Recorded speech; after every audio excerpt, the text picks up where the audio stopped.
헌재에서 여러 가지 좀 말들이 나오는 와중에 이제 계몽령이라는 단어까지 등장했는데 신조 의원 생각까지 좀 들어봤고요.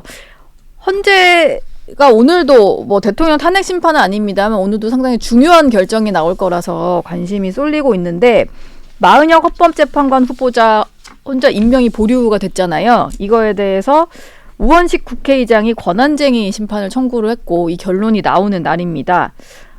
근데 국민의힘에서는 일단 국회 의결 절차 없이 우원식 의장 혼자 청구를 한 거라서 절차적 문제가 있다. 아예 기각시켜야 된다 이런 주장이더라고요. 네, 그게 뭐 일리가 있더라고요. 과거에도 그런 사례가 있고요. 국회의원 몇 명이 각하된 사례가 있나요? 예, 국회의원 몇 명이 그 이명박 정부 때인데 국회의원 몇 명이 그 권한쟁의 심판을 냈는데 권한쟁의 심판이 국가기관 간 권한 충돌 아니에요. 네. 근데 국회의원 몇몇이 국회 전체를 대표할 수는 없죠. 그래서 그렇죠. 각하가 됐어요. 예. 근데 이건 우원식 국회의장이 한 거 아니에요. 국회의장이 국회의 수장인 건 맞지만 국회의장 개인적 판단으로 하는 게 국회 전체의 뜻이다? 이렇게는 볼 수가 없겠죠. 그러니까 표결이 필요했던 거라고 봅니다. 예. 그러니까 절차적 하자는 분명히 있고 두 번째 또 아니 한덕수 총리 그런 거는 뒤로 밀어두면서 이건 왜 이렇게 빨리 하려고 그러죠? 8인 체제에서는 뭐 탄핵 심판 못 하나요? 예, 그러니까요. 그 박근혜 전 대통령 때도 보면 8명이서 네, 8명이서 했잖아요. 지금 그 만약 8명이어서 지연이 되고 있으면 모르겠는데 그 누구보다도 빠르게 대통령 탄핵 심판이 진행이 되고 있잖아요. 네. 그래서 저는 이거 헌재의 그 조직 이기주의라고 보고요. 지금 이제 개헌과 탄핵 국면에서 지금 공수처도 수사권이 없는데 무리해서 무능한데 과욕 부리고 그래서 여러 가지 그 사회적 부작용과 불필요한 그 갈등이 양산이 되는데 헌법재판소도 좀 자중해야 됩니다. 예. 이것도 굉장히 조직 이기주의로 보이는 거예요. 8명이 하면 안 될 게 뭐가 있어요. 그리고 마은혁 후보자의 그 이념적 성향은 너무도 명백한데 예. 이거를 해달라고 하면은 그냥 탄핵 인용 한 명이 그냥 고정적으로 추가된다. 누가 봐도 그렇게 보이거든요. 예. 네.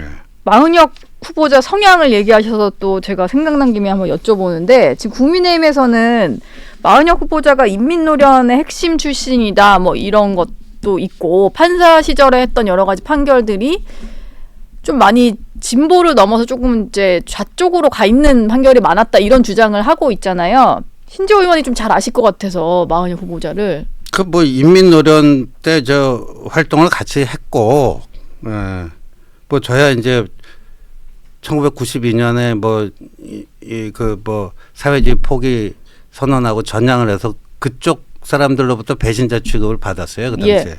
근데 이제 마은혁 후보자는 제가 좀 그 인상적으로 남는 그 기억이 그때 왜 80년대 말 90년대 초 그 고르바초프가 예. 고르바초프가 나왔습니다. 고르바초프 소련 일때네요. 예. 네.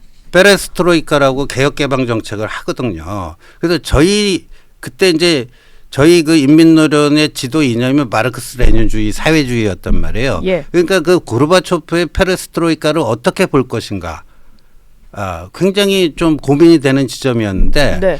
제 기억으로는 마은혁 그 후보자는 당시에 저희 조직 내에서 이론 선점 담당 뭐 이런 역할을 했는데 그거는 굉장히 잘못된 거다. 마르크스 레닌 그 정통 노선을 견지했었어야 되는데 그 정통 노선으로부터 일탈한 네. 일종의 수정주의다 하고 그 고르바초프의 페레스트로이카에 대해서 굉장히 그 비판적 입장이더라고요. 그래서 굉장히 그러니까 그쪽 내에서도 좀 골수였어요. 골수였다. 네. 지금 뭐 근데 판사가 되고 나서 뭐 계속 그 생각 유지할 그건 지 아니라고 않을 봐요. 수도 있잖아요. 예, 그러니까 노회찬 그 전 의원하고 친했어요. 예. 마은혁 후보자. 근데 노회찬 의원도 뭐 그 당시에는 뭐 진짜 뭐 프롤레타리의 혁명, 폭력 혁명이라도 해야 된다 이런 거였지만 그 이후로는 안 그렇잖아요. 그래서 제도권 내에 들어와서 네. 진보 노선을 추구하되 그 이런 대한민국 헌법적 틀 내에서 하려고 한 거 아닙니까? 그래서 마은혁 후보자도 전 그 이후에 뭐 만나본 적이 없지만 대략 노회찬 전 의원하고 비슷하지 않을까 싶은데 그러니까 국민의힘이 마은혁 후보자 이 임명의 부당성을 공격할 때도 굳이 이런 색깔론을 할 필요 없어요. 예. 그러면 오히려 좁아져요 본인들의. 뭐 폭이 아 그래요? 예, 좁아지니까 아까 절차적 그 하자라든가 네. 헌재가 왜 이 사건을 왜 이렇게 그냥 서둘러서 하려고 하는가. 예. 다른 지금 탄핵 심판도 예, 그렇죠. 켜켜이 쌓여 있는데 예, 그것만으로도 충분해요. 절차적 하자만으로 충분하다. 근데 한덕수 총리 지금 탄핵 심판 결론이 안 난 상태잖아요. 이런 와중에 만약에 헌법재판소에서 오늘 마은혁 후보자 임명 보류한 거는 위헌이다라고 해서 최상목 권한대행에게 임명을 해야 된다는 식의 결론이 나올 네. 경우에 뭐 최 권한대행이 그걸 따를 것 같지는 않고 그런 상황이 계속 좀 길어진다면 민주당이 또 최상목 권한대행까지 탄핵할 것 같거든요.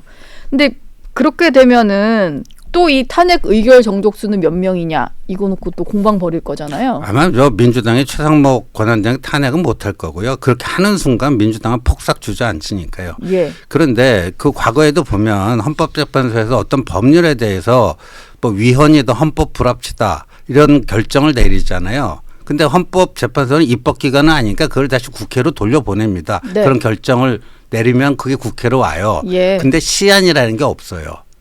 그래서 과거에 보면 그게 왔는데 그거를 또 어떻게 그 바꿀 것인가를 두고 여야 간의 합의가 쉽게 이루어지지 않으면 네. 축축 늘어지는 사례가 굉장히 많았어요. 그러니까 그 헌법재판소의 오늘 뭐 결정 자체 뭐 그 마은혁 후보자 임명해야 된다는 쪽으로 나올 거 아니에요. 저는 그렇게 보는데. 예. 가능성이 좀 높아 보이죠. 네. 그걸 거부할 필요는 없어요. 최상목 대행이.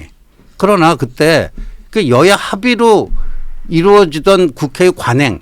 네. 국회의 관행. 그게 일종의 관습법 뭐 그런 개념으로도 주장이 가능한데 거기에 그 입각한 게 아니기 때문에 뭐 보류를 한다든가 정할 거면은 대통령 탄핵 심판이 종료된 이후에 해도 하등의 문제가 없습니다. 예. 그 민주당이 자꾸만 이거 갖고 위헌이라고 그러는데요. 그럼 이재명 공직선거법 재판은 뭐예요? 공직선거법 270조 그 제목이 뭐냐면 선거사범의 재판 기간에 대한 강행 규정입니다. 예. 633. 네. 그거 안 지켰잖아요. 그건 권고도 아니고 강행. 아예 그 법 제목이 강행 규정이에요. 예. 그것도 안 지키고 뭐 이런데 네. 이거나 뭐 그거나 뭐가 어떻게 뭐 다루고 그런 것도 아니죠. 예. 헌재는 왜 이렇게 본인들 재판관 9명 채우는 거에 속도를 내는 걸까요? 그러니까 아까 말씀드린 것처럼 그게 뭐 저는 조직 이기주의라고 보고. 네. 그러니까 요번 이제 그 계엄 전국에서 공수처도 그렇고 경찰도 그렇고 검찰도 그렇고 헌법재판소도 그렇고 뭐 법원도 그렇고 이제 이 사법 그 기관들이 의 어떤 그 안정성이랄까 뭐 이런 것들이 참 도마 위에 오르는 것 같아요.